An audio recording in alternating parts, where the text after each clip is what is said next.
Sebab karena kasih karunia kamu diselamatkan oleh iman. Itu bukan hasil usahamu, tetapi pemberian Allah. Itu bukan hasil pekerjaanmu. Jangan ada orang yang memegahkan diri.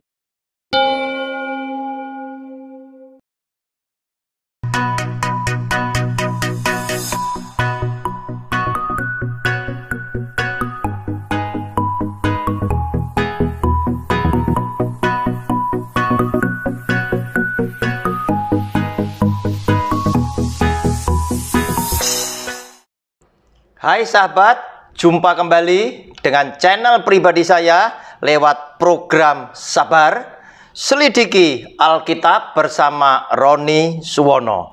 Bapak Ibu, kita memasuki video yang ketiga dari pelajaran Alkitab berseri dengan judul Andakah yang dicari Tuhan? Video yang ketiga kita akan memikirkan, mencermati hati yang menyembah. Saudara, ternyata memiliki hati yang suka menyembah kepada Tuhan juga salah satu pribadi yang disukai oleh Tuhan. Pribadi yang dicari oleh Tuhan untuk dipakai sebagai salah satu orang yang melengkapi rancangan Tuhan dengan segala rencananya yang indah. Saudara, mari kita buka Alkitab kita pada Matius pasal 2 ayat pertama dan ayat yang kedua lebih dulu. Judulnya Orang-orang Majus dari Timur. Sesudah Yesus dilahirkan di Betlehem di tanah Yudea pada zaman Raja Herodes, datanglah orang-orang Majus dari timur ke Yerusalem dan bertanya-tanya, di manakah dia, raja orang Yahudi yang baru dilahirkan itu? Kami telah melihat bintangnya di timur dan kami datang untuk menyembah dia. Saudara, orang-orang Majus dari timur dikenal sebagai orang-orang yang faham, yang ahli tentang perbintangan. Mereka melihat tanda di langit, ada sebuah bintang yang mengakibatkan mereka berkesimpulan bahwa telah lahir raja orang Yahudi. Dan mereka yang datang dari timur, dari tempat yang begitu jauh, mengikuti perjalanan mereka, mengikuti bintang yang menuntun mereka, hingga mereka sampai melintasi daerah teritorial kerajaan dalam kekuasaan Raja Herodes. Dan di setiap perjalanan mereka selalu bertanya, kami telah melihat bintangnya, telah lahir raja seorang Yahudi, di manakah dia berada? Kami datang dari timur dengan maksud dan tujuan untuk menyembah kepada dia. Saudara, hati yang menyembah inilah yang dicari oleh Tuhan. Kenapa? Karena orang yang punya hati menyembah itu merasa punya kepentingan untuk datang memberikan hormat, walaupun dia berasal dari tempat yang begitu jauh. Tidak ada maksud yang lain kecuali datang untuk bertemu, kecuali datang untuk memberikan hormat. Nah saudara, lewat orang-orang Majus yang dipakai oleh Tuhan sebagai wakil dari golongan orang pandai, intelektual karena ngerti tentang perbintangan, juga orang-orang yang berada, punya kekayaan, itulah Tuhan mau memakai orang-orang Majus menjadi bagian daripada cerita peristiwa yang terjadi, yang menjadi rancangan Tuhan yang dahsyat atas lahirnya Sang Juru Selamat. Kenapa? Karena perjalanan Sang Juru Selamat sampai dengan dia harus menyatakan kemuliaan Allah Bapanya, itu masih harus mengalami perjuangan dengan banyak liku-liku di dalam kehidupan ini. Oleh karena ketika Tuhan merancangkan sesuatu yang baik, ternyata pribadi-pribadi yang jahat itu selalu ada di tengah-tengah rancangan Tuhan sekalipun. Terbukti ketika orang Majus ini melewati daerah teritorial kerajaan yang dikuasai oleh Raja Herodes, karena seringnya rombongan besar ini bertanya, telah lahir raja bangsa Yahudi, di manakah dia berada? Sebab kami telah melihat bintangnya. Ini telah membuat Herodes dengan segenap isi istananya itu kaget. Maka Herodes mengumpulkan imam kepala dan ahli Taurat bangsa Yahudi, lalu dengan teliti bertanya tentang di manakah Mesias, di manakah raja orang Yahudi itu telah dilahirkan. Herodes meng-cross check lebih dulu dengan kitab suci. Kemudian Herodes mengundang rombongan orang Majus ini ke istananya untuk ditanya dengan teliti. Dan ini membuat Herodes pun menjadi salah satu orang yang memiliki peran yang jahat di dalam rancangan Tuhan tentang lahirnya Sang Juru Selamat, sampai dengan dia menyatakan kemuliaan buat Bapaknya yang ada di surga. Nah, saudara, lewat orang Majus ini pula kita mengetahui hati yang menyembah adalah hati yang hanya ingin memberikan hormat, ingin bertemu, walaupun dari tempat yang jauh, tanpa punya motivasi apapun untuk keuntungan diri dari hati yang menyembah. Berbeda sekali dengan zaman sekarang. Katanya ada begitu banyak penyembah-penyembah di zaman now ini tadi. Saudara, seringkali kita yang menyembah kepada Tuhan selalu mengharapkan, semoga dengan apa yang aku lakukan ini, aku mendapatkan pahala dari Tuhan, mendapatkan imbalan daripada Tuhan, dan lain sebagainya, yang dalam tanda kutip selalu dikaitkan dengan yang namanya jasmani. Saudara, lihat sekarang hati yang menyembah ini tadi. Matius pasal 2 tadi, kita baca ayat 9 sampai dengan yang ke-11. Tetap judul bacaannya sama, orang-orang Majus dari timur. Setelah mendengar kata-kata raja itu, berangkatlah mereka.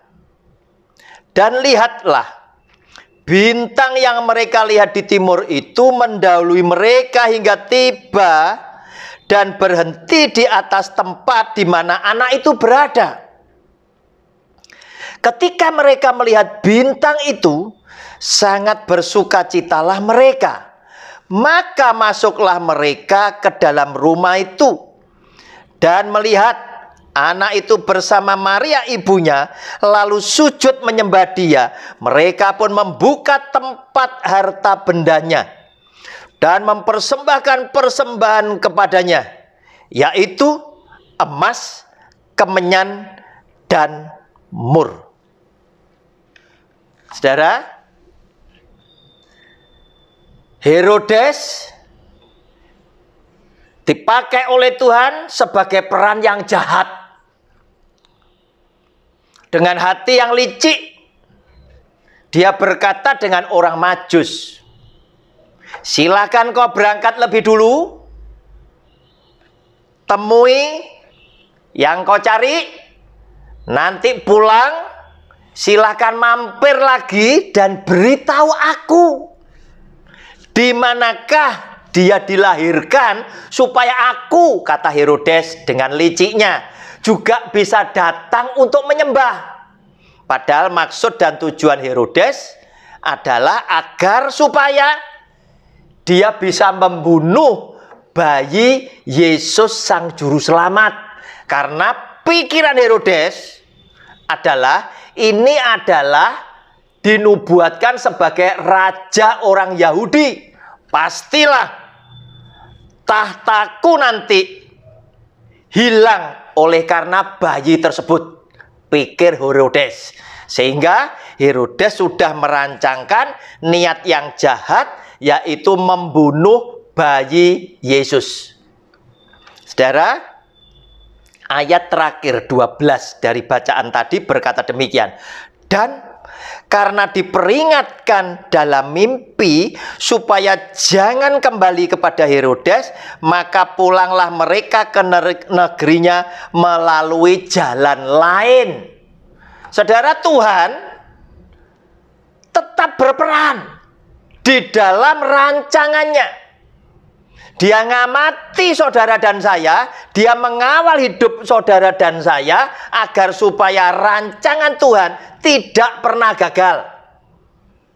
Karena Tuhan tahu maksud licik Herodes, maka orang Majus yang tulus ini tadi, yang datang ingin dengan hati menyembah, diberitahu, jangan balik ke Herodes. Pulang kamu lewat jalan lain. Sehingga Herodes kehilangan jejak. Oleh karena Herodes kehilangan jejak, kelihatanlah asli isi hatinya. Kelihatan asli perannya di dalam kehidupan ini, yaitu dia menjadi raja yang sangat kejam, yang bisa saudara dan saya baca itu di Matius pasal 2 ayat 16 sampai 18. Yang demikian bunyinya. Ketika Herodes, judulnya pembunuhan anak-anak di Bethlehem. Ketika Herodes tahu bahwa ia telah diperdayakan oleh orang-orang Majus itu, ia sangat marah. Lalu ia menyuruh membunuh semua anak di Bethlehem dan sekitarnya, yaitu anak-anak yang berumur 2 tahun ke bawah, sesuai dengan waktu yang dapat diketahuinya dari orang-orang Majus itu. Dengan demikian genaplah firman yang disampaikan oleh Nabi Yeremia. Terdengarlah suara di Rama, tangis dan ratap yang amat sedih. Rahel menangisi anak-anaknya, dan ia tidak mau dihibur, sebab mereka tidak ada lagi.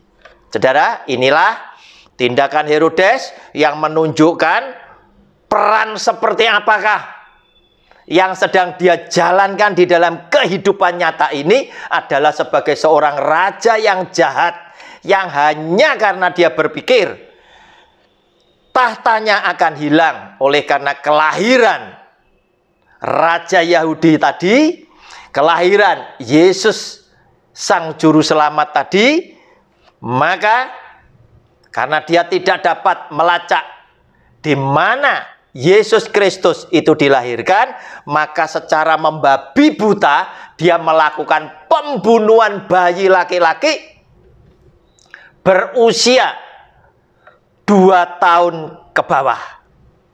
Nah, saudara, kita ngelihat apa hati yang menyembah tadi. Dia datang betul-betul hanya untuk memberikan hormat. Dia hanya ingin sujud.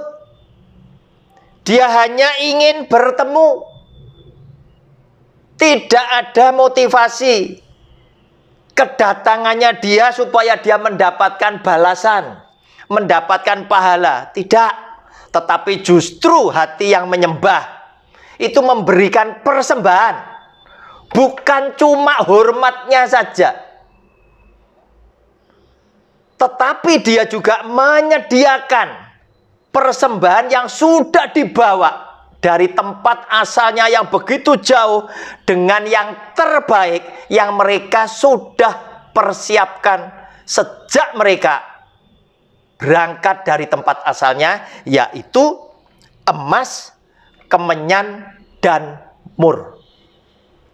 Saudara, orang menghormati, orang menghargai, orang menyembah itu bisa dalam arti kata datang dengan persembahan. Sama seperti kenapa harus Abraham datang kepada Melkisedek dengan memberikan persepuluhan? Karena persembahan itu selalu datang dari yang rendah kepada yang ditinggikan. Ini adalah cermin daripada hormat. Ini adalah cermin daripada menghargai, menghormati, menyembah, yaitu datang dengan persembahan yang terbaik. Nah, saudara, apa yang terjadi?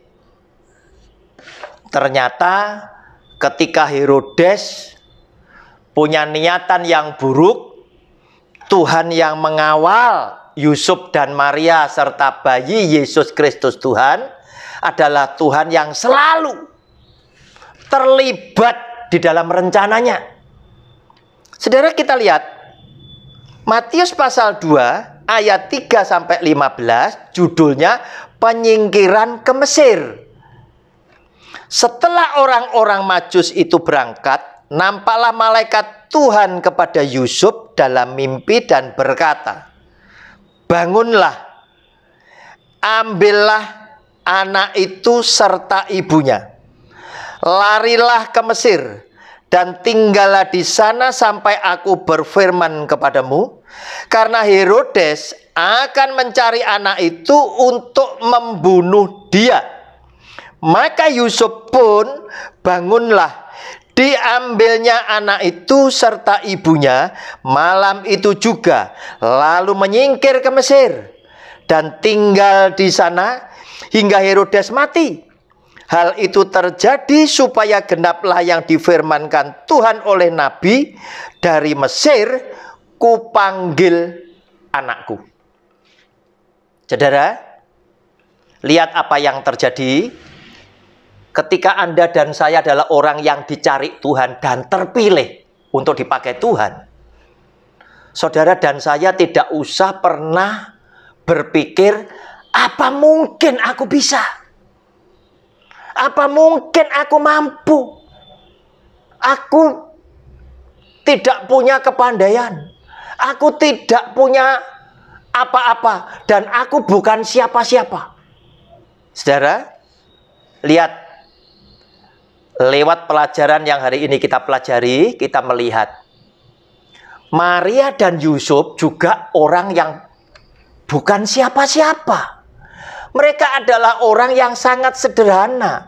Buktinya, mereka pulang, mereka naik keledai. Bukan tunggangan yang istimewa seperti yang ditunjukkan oleh orang-orang Majus dari timur. Dan pada waktu bayi Yesus Kristus Tuhan lahir, Dia lahir di tempat yang paling hina. Anggaplah memang tidak ada tempat. Tetapi untuk melihat sesungguhnya Maria dan Yusuf ini orang kaya atau orang miskin, bisa kita lihat. Biasa orang yang mau bersalin melahirkan bayinya pasti sudah siap-siap. Apa yang nanti diperlukan oleh bayi yang dia cintai, dia sudah mempersiapkan dengan segala peralatan yang terbaik yang dia bisa. Tetapi bayi Yesus itu justru dibungkus dengan kain apa? Alkitab menulis bayi Yesus tadi dibungkus dengan lampen. Dan itu dikatakan kepada para gembala. Kamu nanti akan menjumpai bayi yang dibaringkan di dalam palungan dan dibungkus dengan kain lampen. Itulah yang dimaksud oleh malaikat tadi. Itulah kesukaan yang besar. Telah lahir seorang juru selamat untuk dunia ini tadi. Nah saudara, pada kita tahu kain lampen itu adalah kain dari robekan-robekan banyak kain yang dijahit jadi satu. Jadi satu lembar yang lebar, itu yang sebagai pembungkus. Dan ini mencerminkan bahwa sesungguhnya Maria dan Yusuf adalah orang yang sangat sederhana. Bukan orang kaya, bukan orang terkenal, bukan siapa-siapa. Keahliannya pun Yusuf cuma sebagai seorang tukang kayu. Tetapi karena Allah Roh Kudus menyertai mereka, mengawal mereka, maka Allah Roh Kudus pun memberikan mereka kemampuan. Cukup buat saudara dan saya, cukup buat Yusuf dan Maria menyediakan hati untuk Tuhan. Sesungguhnya aku adalah hamba Tuhan. Terjadilah menurut perkataanmu itu. Dia butuh hati yang seperti itu kepada saudara dan saya. Dan Tuhan yang mengawal ingin menyelamatkan bayi Yesus Kristus Tuhan. Dan dia berkata kepada Yusuf, Yusuf, bawa ibu dan anak itu menyingkir ke Mesir. Sebab Herodes akan mencari anak itu untuk dibunuh. Kamu tinggal di Mesir sampai dengan nanti aku beritahu lagi. Nah saudara lihat. Tuhan mengawal. Tuhan memberikan petunjuk. Tuhan menuntun. Tuhan menyelamatkan. Dan Tuhan memberikan kemampuan. Saudara, yang hebat pergi ke Mesir bersama istri, bersama anak. Waktunya panjangnya tidak tahu. Yang luar biasa tetap adalah Tuhan yang menyertai dan memberi peran kepada Yusuf dan Maria dan kepada Tuhan Yesus, bayi Yesus tadi. Dia sudah siapkan segala yang diperlukan untuk mereka hidup di Mesir lewat orang Majus yang punya hati menyembah. Bahwa mereka punya pemahaman yang benar. Namanya orang menyembah, memberikan hormat, ingin ketemu dari tempat yang jauh, bukan cuma datang sujud. Jika dia memang adalah orang yang berada, dia pasti membawa persembahan yang sudah dipersiapkan, yaitu emas, kemenyan, dan mur. Berbeda sekali dengan para gembala yang memang tidak ada apa-apa yang mereka bisa persembahkan. Tetapi dengan hati yang gembira tadi, gembala-gembala itu dari tempat yang jauh datang untuk menyaksikan apa yang dia lihat sesuai dengan apa yang dikatakan oleh malaikat. Saudara, Tuhan siapkan emas, kemenyan, dan mur yang bisa dipakai oleh Yusuf dan Maria merawat bayi Yesus, menyingkir ke Mesir hingga Tuhan kembali memberitahukan untuk mereka kembali ke tempat asalnya oleh karena Herodes sudah mati. Saudara, tidak usah takut. Jika suatu saat Anda dan saya dipakai oleh Tuhan, pastilah Tuhan yang memakai kita tidak pernah meninggalkan kita. Dia akan mengiring kita senantiasa. Dia akan ikut intervensi di dalam apa yang kita kerjakan hingga kita berhasil memuliakan nama Dia. Oleh karena Dia mau pakai kita, karena kita memiliki hati yang tulus, hati yang mengasihi Dia, dan memiliki hati yang menyembah kepada Dia. Shalom, Tuhan Yesus memberkati. Amin.